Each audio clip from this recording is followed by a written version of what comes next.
যুবক, আল্লাহ যৌবন দিছে, চলায় তো চলো, নাইলে আমি হাদিস দিতেছি। আল্লাহ বলে লাবতালা আতিল আরদু ফি বাতনিহা, আমি চালাই দেখা চলিস, নাহলে জমিন তোকে এক কদম দিতে দিত না। লা আগরাকাতিল বাহরু ফি কারিহা, সমুদ্র তোমাদেরকে তলদেশে নিয়া ছাড়া ছাড়তো না। লা আহলাকাতিল মালাইকা, ফেরেশতা জাগারটা জাগায় চটকায় সাইজ করতো। বিশ্বাস হয় না? অ্যাড্রেস আমার থেকে নিয়ে যান, আমি ঘুরতে ঘুরতে দাড়ি পাকায় ফেলছি, আমার এনার্জি শেষ করে ফেলছি ঘুরতে ঘুরতে। এগুলা সব আমার চোখে দেখা আছে। জান জান, কোরআনে যত জাতির ধ্বংসের কথা আছে অধিকাংশ একটা আটটা হবে, হিসাব করলে বাকি আল্লাহ আমাকে চোখে দেখায় গেছে। আমি চোখে দেখা হিসাব আপনাদেরকে বলতেছি। আল্লাহ বলে চলতে দিতাম না, আমি চালাই বিদায় চলো, নাহলে জমিন চলতে দিত না, নাহলে সমুদ্র চলতে দিত না। ডেলি 550 লিটার অক্সিজেন নেই আমরা, 550 লিটার। যুবক, 1 টাকা বিল চায় না তোর কাছে, যৌবন দিয়ে তোকে চালাইতেছে, তাই না? তারপরও ডেলি 5 বার ডাকে, একবারও বলো আমি ব্যস্ত। রোডে দাঁড়ায় দাঁড়ায় মোবাইল দেখতেছো, কেউ ডাকলে বলো যান যান যান, আপনি চরখায় তেল দেন, আমি দেখেন না ব্যস্ত। হায় হায় হায়, আমার মনে আছে, রাগ হয় না, আমার মনে আছে, আমি সত্য কাহিনী বলতেছি। আমার সাথে না ঘটলে আমি বলি না। আমি এক তাস খেলতেছে কিছু লোক বসা, বয়স্ক, আমি তাদেরকে দাওয়াত দিতে গেছি যে আসেন, ঠিক আছে তাস খেলেন খেলেন, কিন্তু এখন মসজিদে যাওয়ার সময়, চলেন একটু মসজিদে যাই। আমাকে এক বৃদ্ধ বলতেছে, দেখেন না ইবাদত করতেছি। হাইসেন না হাইসেন না, আমি এটার জন্য এখনো একা একা কাঁদি। কারণ আমি যদি না ডাকতাম ওর ইমান হারা হইতো না। আমি আল্লাহর কাছে কি জবাব দিব আমি জানি না, আমি এখনো একা একা কাঁদি।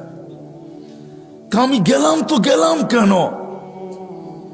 এই কথা বললাম তো বললাম কেন? ওর মুখ দিয়ে তো শয়তান বাহির করছে যে দেখেন না ইবাদত করতেছি। হায় হায় হায় হায়, আসেন এই ছোট্ট জীবনটা যেরকম জ্ঞানার হইতে চাই, আসল জ্ঞানার তো মানুষ মরার পরে হবে, আসল সফল তো মরার পরে হবে। যদি হইতো দুনিয়ার কাঠ যদি ওইখানে পাঞ্চ করা যেত, দুনিয়ার টাকার বান্ডেল যদি ওইখানে চলতো, দুনিয়ার পদের আইডি যদি ওইখানে চলতো, দুনিয়ার ভিজিটিং যদি ওইখানে চলতো, তাইলে কারো না চললে আবু তালেবেরটা চলতো। আবু তালেব 44 বছর বাতিজাকে লালন পালন করছেন। ওই আবু তালেব যা শিরা উপশিরায় মোহাম্মদুর রসুল্লাহ রক্ত দৌড়াইতেছেন, এই রসুলের রক্ত যে পান করছে, তাও দূষিত রক্ত, পচা রক্ত, তাকে আল্লাহ রসুল জান্নাতে সুসংবাদ দিছেন, বলছে তোর শরীর আর জাহান্নামে যাবে না। অথচ আবু তালেবের শিরায় উপশিরায় আল্লাহর রসুলের রক্ত দৌড়াইতেছেন। চাচা আর বাতিজা একই ফ্যামিলি, ব্লাডের সম্পর্ক, রক্তের সম্পর্ক, কিন্তু আবু তালেবের কিঞ্চিত কাছে আসে নাই। শুধু আল্লাহ রসুলের চোখের পানি ঝরছে আর বলছে, আম্মি, চাচা, মা তারাক্তালি সাবিলা, তুই আমার জন্য কোনো রাস্তা রাইখা গেলি না, আমাদেরও কাজে দিবে না। আসেন ভাবি যে ওইখানে জ্ঞানার হব কি দিয়া। ওইখানে জ্ঞানার হওয়ার ঘোষণা আল্লাহ দিয়া দিছেন, ওমান ইয়াবতাগি গায়রাল ইসলামি দীনান ফালা ইউকবালা মিন ওয়া হুয়া ফিল আখিরাতি মিনাল খাসিরিন। দিন ছাড়া ওইখানে সফলতা অর্জন করা যাবে না, না না না না। আপনার দুনিয়াতে যত বড় পরিচয় হোক আর পরিচিতি হোক, দুনিয়ায় যত বড় বংশই হোক না কেন, যত বড় পদের মালিকই হই না কেন, একক সারা দুনিয়ায় একক ব্যক্তিত্বের মালিক হই না কেন, তাতে কিছু আসে যায় না। কবির কথাই সত্য, মিলে খাক মে আহলে শাহ कैसे कैसे, जमी खा गई नौजवां कैसे कैसे, अजल ने न छोड़ा किसरा न दारा, उसी से सिकंदर से फाते भी दिहारा, हर एक लेके क्या किया हसरत सुधारा, पड़ा रह गया यही ठाट सारा।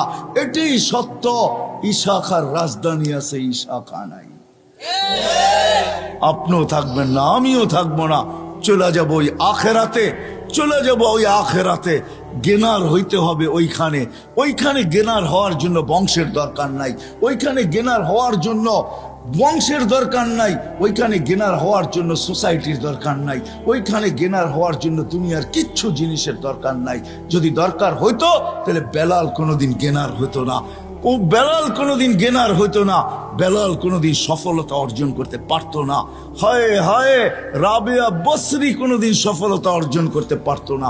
ফেরাউনের বাড়ির কাজের দাসী, কৃত দাসী কোনোদিন সফলতা অর্জন করতে পারতো না। হায় হায়, দুনিয়ার ওই মানুষগুলার কাহিনী যাদের ইতিহাসের পাতায় এখনো লেখা আছে, বেশিরভাগ দরিদ্র মানুষগুলা, গরিব মানুষগুলা, যাদের দুনিয়াতে কিচ্ছু ছিল না, ওরা কোনোদিন গেনার হতে পারতো না, আর ওদের ইতিহাসের পাতায় ওদের নাম লেখাও হতো না। শুধু আমরা চাই, আবারও পিছিয়ে চলে যেতেছি, আমরা সবাই চাই যে আমি গেনার হব, আমি সফল হব, কিন্তু এই ছোট্ট জীবনটাই চাই না। না না, এই মজলিস থেকে ওয়াদা করি, এই দুনিয়ায় না আমরা সফলতা চাবো, চিরদিনেরটা চাবো। এই দুনিয়ায় মিলুক আর না মিলুক, সাহাবা বুঝছিলেন, এই জন্য মুখে স্লোগান ছিল ওয়াজাদনা শাকারনা লামনাজি সাবারনা। দুনিয়ায় পাইলে পাবো, না পাইলে সবর করব। পাবো তো শুকরিয়া আদায় করব, না পাবো তো সবর করব। ওরা বলতেছে যারা ডাকলে মেঘ আসতো, ওরা বলতেছে যারা ডাকলে মেঘ আসতো, যারা টোকা দিলে ভূমিকম্প দূরভীত হইতো, যারা সমুদ্রের উপর দিয়া স্থলের মতো ঘোড়া দৌড়াইতে পারত, যারা তারবিহীন প্রযুক্তিবিহীন 3000 কিলোমিটার দূরে ভিডিও কলিং করতে পারত, যাদের হাতের ইশারায় অগ্নিগিরি পাহাড়ে আবদ্ধ হইতে বাধ্য হইতো। হায় হায় হায় হায় হায়, শুধু পুরুষ না নারী পর্যন্ত, শুধু নারী না যুবক পর্যন্ত, শুধু যুবক না বাচ্চা পর্যন্ত, যাদের বাচ্চার এই পাওয়ার ছিল, যা চাইতো তাই করতে পারতো, তারপরে দুনিয়ার দিকে তাকায় দেখেন নাই, বলছে এখানে গেনার হয়ে লাভ নাই। 60-70 বছর তারপরে রাইখা চলে যেতে হবে, রাইখা চলে যেতে হবে। ওই গেনার হইতে চাই, ওইখানে সফল হইতে চাই, ওইখানে সফল কাম হইতে চাই, ওইখানে সফলতা অর্জন করতে চাই, যেন কবরে থাকতে দেরি, কবর জান্নাতের বাগ হইতে দেরি না হয়।